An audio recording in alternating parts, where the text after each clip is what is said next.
Hi gang, Rob here. It is the evening of 25 March 2019. Coming to you with a From the Sharpening Bench video tonight of two knives from Cold Steel. Yes, it's a 2-for-1 special From the Sharpening Bench video tonight. And I really toiled all weekend with this decision. Should I do these individually or should I do them together? And together means long and difficult to package, but apart would have meant a lot of duplication because these knives are so closely related and they have so many similarities that it's easier to do them together. And then the differences are so key that I would have had each of them in the other's video a lot anyway. So we're just going to do them together and plow right through it. These are, as you've probably already read from the title, two new-ish offerings from Cold Steel. They are both given names much like their custom equivalents. In fact, exactly like their custom equivalents. Both knives in their custom versions are made by Andrew Demko. They are the AD10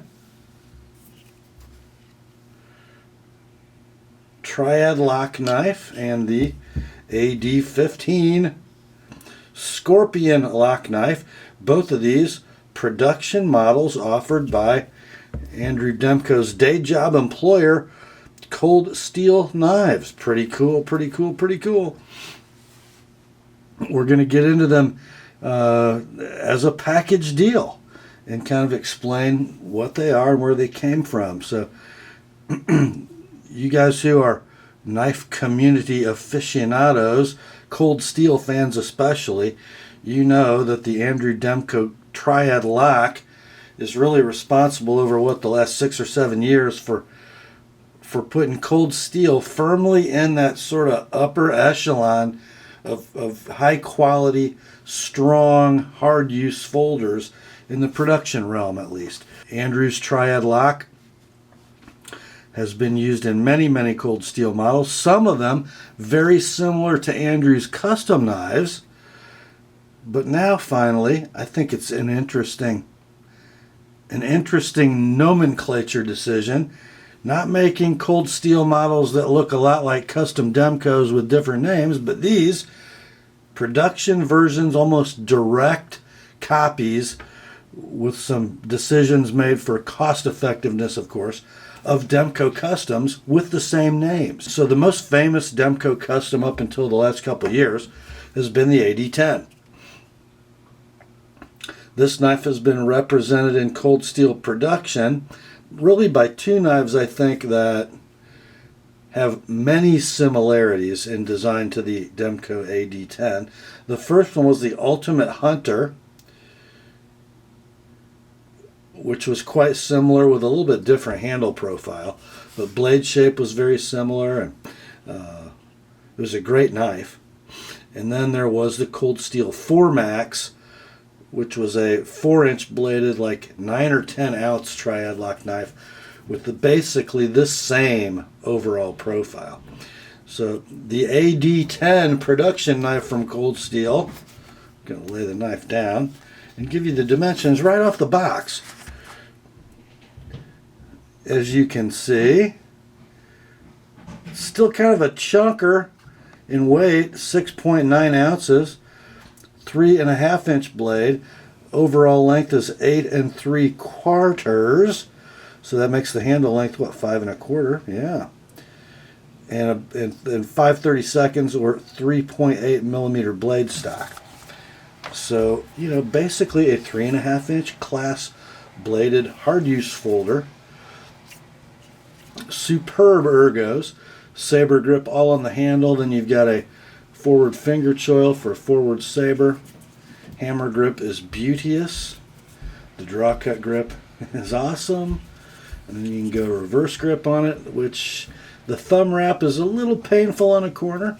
You might just want to fist it. And then that vertical draw cut, not super comfortable. The horn really digs into the palm.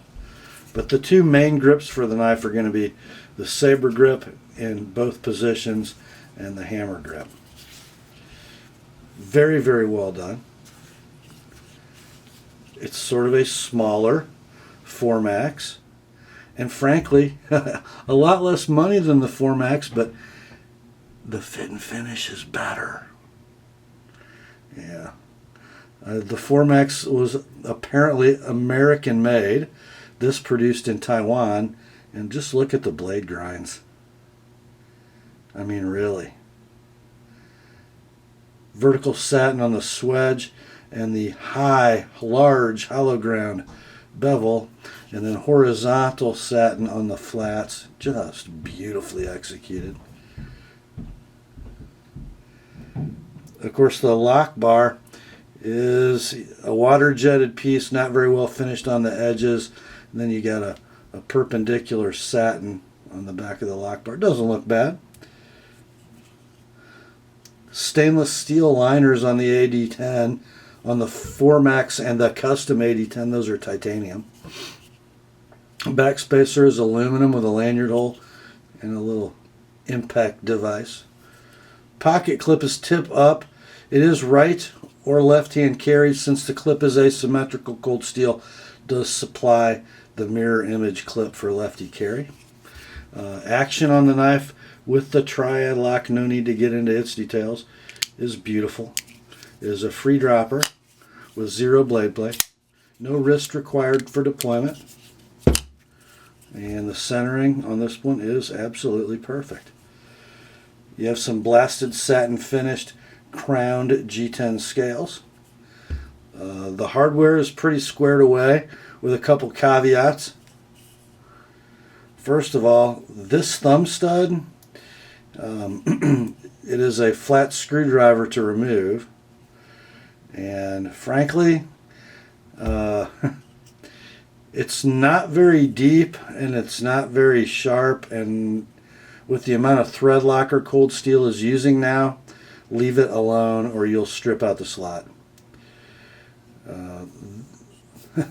And that feature actually carries through on both knives. Same stud, same manufacturing plant, same issue. Way too much thread locker, not a very good slot. So you're not going to remove that to sharpen as you're used to doing with many Cold Steel thumb studs. So you're going to be limited in acuteness of angle at about 18 degrees per side. No big deal on these two knives. They're both hard use folders. That's about as lean as you're going to want to make them anyway. Just saying. So not much new here with the AD10, except it's not $1,200 like a custom Demco. It's not $300 like a 4MAX. I think they were over $400 when they were originally on the market. $150. I think the pre-orders are out for the second run right now, and they're $149.95 at Blade HQ. Don't know if there are any less expensive ones still in stock anywhere, but that's the deal. And a pretty fine knife. Blade steel, of course, is going to be Crucible CPM S35 VN. Love that steel. It's sort of that super sweet spot steel. Takes a great edge, holds it very well, adequately tough, adequately easy to sharpen. And yeah, it's pretty beautiful stuff. Okay, so there is the AD10. And then here's the 15. So you're going to notice a really similar handle profile, overlooking the differences in lock and materials. The envelope shape is almost identical. This knife's going to be a little more petite. So we've got S35 VN steel. This one's 6.5 ounces instead of 6.9. 5-inch handle instead of 5 1/4. Same blade length, 3.5 inches. And then the same 5-inch handle. Same 5/32 or 3.8 millimeter blade stock. Okay. So we got a couple differences in the blade. It looks to me like the AD15 blade isn't quite as broad, or edge to spine height is a little bit less. Also, it is saber ground flat, not hollow like the AD10. The 15 is a flat grind, and quite a bit thicker behind the edge. The AD10, which is the larger blade, larger knife, is about 33 thousandths thick behind the edge and very consistent tip to hilt. The AD15 about 41 thousandths behind the edge, and you can kind of reference that by looking at the width of my edge bevels. Both these knives were sharpened at 18 degrees per side. The AD15 bevel is wider, blade is thicker. Pretty simple stuff there, right? I think that's an interesting choice, to grind this flat and thick and this thinner and hollow. You look at them and you think, boy, the AD10 is the harder use knife. But maybe that's not the point Cold Steel is trying to make. Maybe they're trying to make a point about the strength of the Scorpion lock used in the AD15. And let's talk about that lock a little bit. Didn't need to spend much time on the Triad, but the Scorpion we should. So the Scorpion lock in a lot of ways acts like a strap lock, or you guys remember the tie lock by Chris Reeve with that titanium strap lock designed by Grant and Gavin Hawk, or the Buck Marksman? I believe that lock also designed by Grant and Gavin Hawk. So this is a Demco design. On the custom AD15, this lock is made out of titanium. It is hard anodized aluminum on this Cold Steel production version. So essentially, you have one single machined piece of aluminum that runs the length of the knife and then also functions as a backspacer. Use your X-ray vision. Notice that's a pretty blocky piece of aluminum. It kind of runs here, right? There's a slot milled in the titanium, kind of a curved slot, and then there's a little coil spring captivated in that slot that bottoms against the aluminum lock bar up here and against the lanyard tube down here. So when you lift this lock bar off this stop pin and lift the pin that goes through the lock bar out of the slot in the blade, that back of the lock moves down, you can see. You're compressing that coil spring, and that gives you your tension. Okay? And then when you release it, this pin in the lock bar rides around the finished radius on the blade tang. And then when the knife closes, the closed stop pin is affected by this pin that goes through the blade tang. It stops against the steel liners. So why the Scorpion lock? What is the advantage of that over the Triad lock? Well, it's still plenty strong. If you notice, this is a pretty large diameter pin. I'm going to say that's probably a 3/16 diameter pin, and then the shouldered through diameter is probably still 5/32, and then you've got a really deep slot. Watch how far that lock bar is going to drop. So you're engaging a whole lot of steel with a whole lot of steel surrounded by a whole lot of aluminum. Okay, so still really strong. Probably I haven't done the Cold Steel proof test on it, but I would imagine its ultimate strength approaches the Triad lock. So the main advantage is going to be when it's closed. And Cold Steel's literature and Andrew Demko's design philosophy is that it eliminates over travel. So what are we talking about? When that knife snaps closed, it's done. You can't press that blade any farther into the handle. It's a positive stop. Whereas on a conventional lockback, or in some cases on the Triad lock, the closed stop is affected by a piece of the blade tang bottoming out against the back spring. Not this knife though. There's actually an internal stop pin that you can see. But on the Recon 1 and some older Triad designs, there's actually a kick at the bottom of the ricasso that bottoms out on the lock bar forward of its pivot. So you can actually press the blade down into the handle, and it's going to move the lock bar out. And that, if you closed it really hard or if you squeezed it in your pocket, you could actually blade wrap the edge into the back of the lock bar. So actually this design of the triad lock with the internal stop pin doesn't have that. And then the Scorpion lock, of course, doesn't have that at all. So what do I think about the Scorpion lock? Well, if you really want to know, and this is my opinion. It doesn't come from any conversation with Lynn Thompson or Andrew Demko or anybody at Cold Steel. But my gut and my years of experience in the knife community and my limited brain power from the pea that exists in my cranium says that the Scorpion lock is used to keep it fresh, to keep Demko knives in demand, and to tickle the fancies of knife collectors who have to have the newest, latest, and greatest thing. So how does it actually work? Again, this is my experience, and take it for what it's worth, guys. Certainly my experience and my impressions aren't the be-all, end-all evaluator of knives, but there are a couple things that we look for when we use a locking, modern, folding knife, right? How easy and fast is it to open? How easy and fast is it to close, and how much fun is it? Okay. If there's been any knock on the triad lock, it's a little bit heavy and clunky and not much fun to use, and sometimes it can wear your thumbs plumb out. So this AD10, does it suffer from that? Whoops, that wasn't very good. I'm not right-handed though. I think it does not.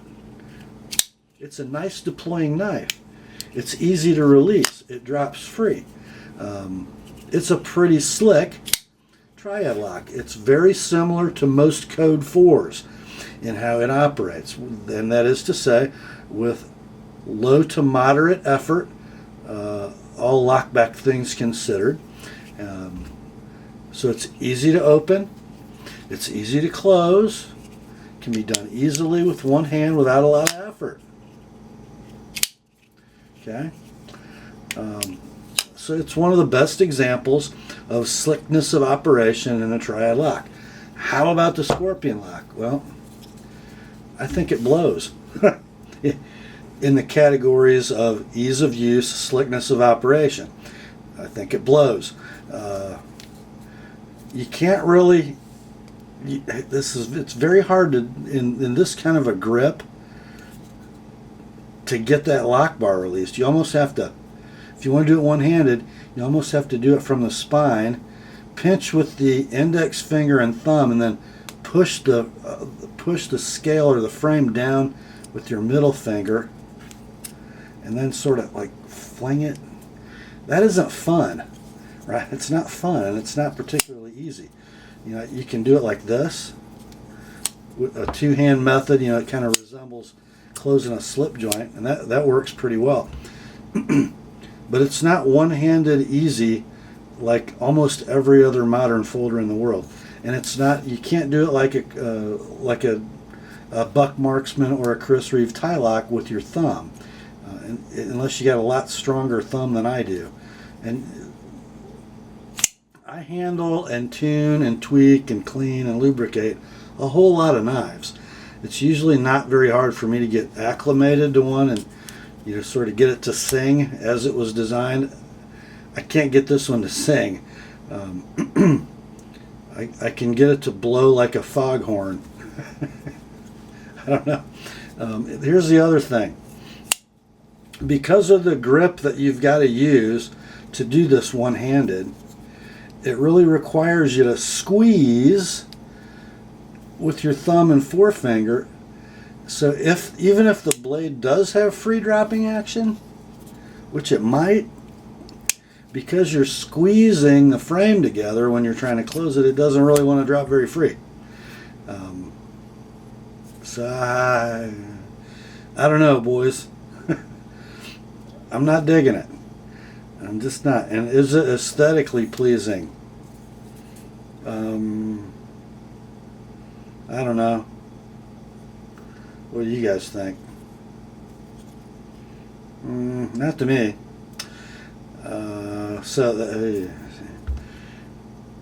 By the way, both knives are going to use the standard cold steel pivot suspension, which some guys think is silly. I think it works great. Very nicely stone-washed, flat, and burr-free phosphor bronze washers with very thin Teflon in between blade and washer. The Teflon is self-lubricating. You could literally rinse these things out with hot water, and the Teflon is going to behave just fine with no lube. It doesn't seem to get torn up, even in hard-use cold steel knives. I don't think it's a bad method at all. At all. Okay, so let's talk about pocketability. A 1/4 inch longer handle on the AD10 than the AD15, and the 10 has this big, rather ugly clip, but it does look like it looks a lot like a Demco AD10 clip, right? Big and blocky. However, the tension is not overwhelming, and because of the satin or blasted finish on the G10 and the smooth stonewash on the clip, it really is pretty easy to insert and extract from the pocket. Could use a little more lift, I think, to gather thicker pocket material or thicker top seams, but not bad on a standard pair of blue jeans. So it works pretty well. Now let's talk about the 15. The clip itself, not a bad design. Now the 15, you only get one clip because it's straight. So the same clip is used for right or left hand carry. But look what the clip is pinching. It's pinching this very sharply milled G10. It is an absolute bear to get in and out of the pocket. Not unlike an old Recon 1 with the aggressively textured G10. The aggressive peel ply. It's pretty horrible. Pretty horrible. I don't think it would have killed them. Instead of carrying that exact milling pattern all the way down the handle, to leave a little puck of smooth G10, kind of like Spyderco does on their FRN handles. Would have been good. Not difficult to program a CNC machine to do that. And it's not like they would have been breaking up some amazingly smooth aesthetics. So yeah, are they going to sell? Yeah, I bet they're going to sell. The 15s. Certainly the 10s will. I bet the 15s are going to sell better than the 10s because the Scorpion lock has a cool name and it's the latest and greatest thing from Demco and Cold Steel. Is it as good a knife? No, it ain't. Actually, not even close. In almost every objective way, the AD10 is a superior knife to the AD15. In almost every objective way, in my opinion. So, if an opinion can be objective, that's what I'm telling you. Is it cool? Yeah, it's cool. Is it a good Instagram subject? Yeah. Is it as good of a knife? No. Would I own a 15? Probably not. Would I own a 10? You betcha. You betcha. I never bought a 4MAX. I had an Ultimate Hunter and sold it basically because the blade to handle ratio was pretty bad and it was a pocket hog. This knife actually a little more svelte in pocket than the Ultimate Hunter, and I think it's more attractive. I'll probably buy one of these. Maybe my favorite cold steel knife yet. Maybe. This one, not. So that's my 2 cents. I think that's about all for this. Oh, but you know what isn't either? Do they cut? Oh, I think they do. You know, you'd think I'd have a piece of paper handy if I were going to make a from the sharpening bench video. Wouldn't you think that? Well, no. You'd be wrong. So here's the old Natchez Shooter Supply catalog paper. Here's the AD10. I know it push cuts. There we go. And here's the 15. I did a little better job on the 15 than I did on the 10. Yeah. So, you know, S35VN, Taiwan production, beautifully ground, sharpens up like gangbusters. What more do you want? I think the 15s, AD15s, are $10 more than the AD10s. Not from me, they're not. But you guys are going to buy the heck out of both of them. I know you are. And that's about all for this one, my friends. Grace to you and peace from God our Father and the Lord Jesus Christ. And remember, the word and these here two Demkos are sharp.